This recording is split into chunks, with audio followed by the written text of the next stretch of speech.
สวัสดีครับพบกับ Easy Samsung Channel มือถือ Android ใช้งานง่ายๆนะครับใครก็สามารถทำได้นะครับวันนี้เราจะมาเรียนรู้ในเรื่องของ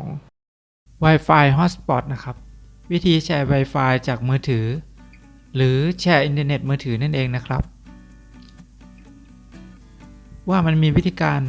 ใช้งานยังไงนะครับลองเข้าไปดูได้เลยนะครับขั้นตอนแรกนะครับให้เราเข้าไปที่ตั้งค่าของเครื่องก่อนนะครับหลังจากนั้นให้เลือกเมนูการเชื่อมต่อขั้นตอนถัดไปนะครับให้เราเลื่อนลงมาแล้วให้เราเลือก Hotspot มือถือและการเชื่อมโยงเครือข่ายแต่เข้าไปได้เลยนะครับให้เราตั้งค่า Hotspot มือถือนะครับแต่ไปตรงตัวหนังสือนะครับในการตั้งค่าหรือว่าการใช้งาน Hotspot มือถือเราต้องปิดตัว Wi-Fi ก่อนนะครับ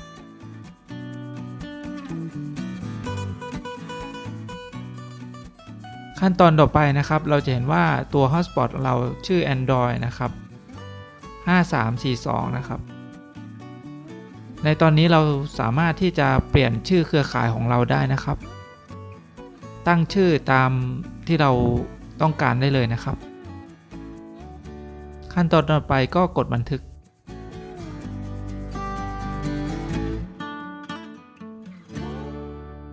หลังจากนั้นเราสามารถตั้งเป็นรหัสผ่านได้นะครับโดยเราจะสามารถใช้เป็นรหัสผ่านที่เครื่องให้มาก็ได้หรือตั้งรหัสผ่านที่เราใช้งานบ่อยๆนะครับหรือว่าที่เราจำได้ง่ายๆนะครับเป็น8ตัวอักษรนะครับหรือว่าตัวเลขก็ได้นะครับผสมกันก็ได้จากนั้นกดบันทึก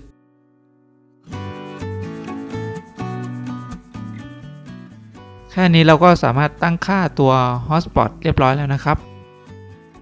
ให้กดย้อนไปเมนู Hotspot มือถือและการเชื่อมโยงนะครับให้เราเปิดตัว Hotspot แล้วก็ตกลงนะครับเพียงเท่านี้เราก็สามารถตั้งค่าตัว Hotspot Wi-Fi นะครับเพื่อแชร์อินเทอร์เน็ตได้เลยนะครับโดยเมื่อเราเปิดตัว Hotspot เรียบร้อยแล้วนะครับมันจะขึ้นสัญลักษณ์คล้ายๆรูปสัญญาณของ Wi-Fi นะครับแต่ว่ามันจะมีกรอบสีขาวๆอยู่นะครับอันนี้เป็นสัญลักษณ์ของตัว Hotspot นะครับเราได้ทำการเปิด Hotspot เรียบร้อยแล้วนะครับในเครื่องที่เราจะต้องการที่จะแชร์ไปยังเครื่องอื่นนะครับ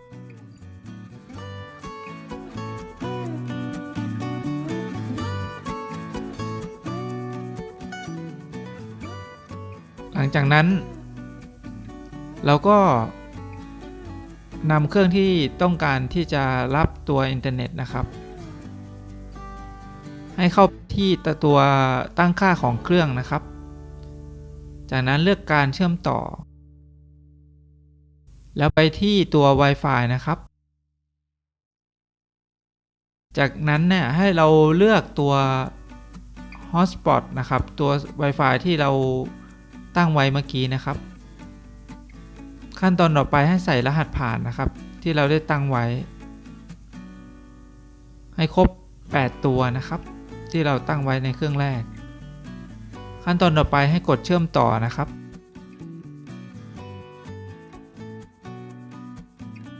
เพียงเท่านี้เราก็สามารถแชร์อินเทอร์เน็ตหรือว่าเชื่อมต่อตัว Hotspot Wi-Fi ได้เรียบร้อยแล้วนะครับ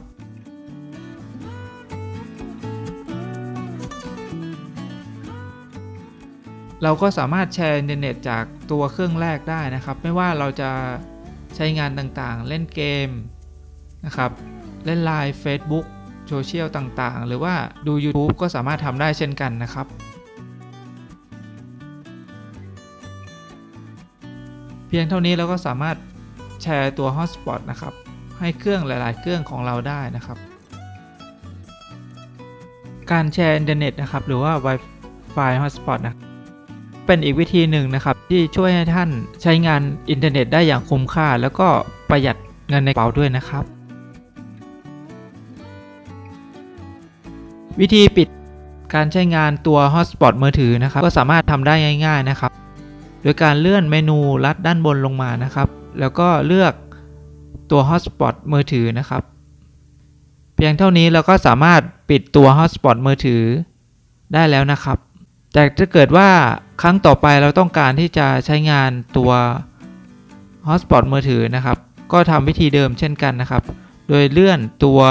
เมนูตัวบาร์ด้านบนลงมาเสร็จแล้วก็เลือกเปิดตัว Hotspot มือถือนะครับ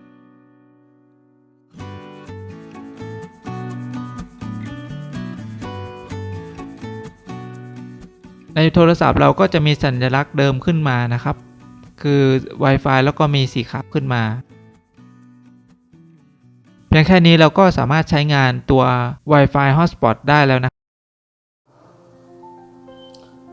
หวังว่าคลิปวิดีโอนี้จะมีประโยชน์ต่อท่านผู้ชม